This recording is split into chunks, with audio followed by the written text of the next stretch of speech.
Friends, இதில் பார்த்தீங்க அப்படின்னா தெரியும் உங்களுக்கு திரு ரஜினிகாந்த் அவர்களுடைய கிரகநிலையுடைய அட்டவணை.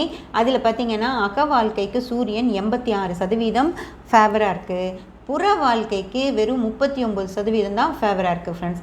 இப்போது இந்த இடத்துல கமலஹாசன் அவர்களுக்கும் இதே மாதிரி தான் இருந்துச்சு. அக வாழ்க்கைக்கு சூரியன் ரொம்ப சிறப்பாக இருந்தது, ஆனால் புற வாழ்க்கைக்கு சூரியன் அவ்வளோ சிறப்பாக இல்லை. திரு கமலஹாசன் கூட அரசியலுக்கு உள்ளே வந்தார், அதுக்கப்புறம் தான் அவருக்கு ஜெயிக்க முடியாமல் போச்சு இல்லைங்களா, கோவையில் நின்று. ஆனால் ரஜினி அவர்கள் அரசியலுக்குள்ளேயே வரல.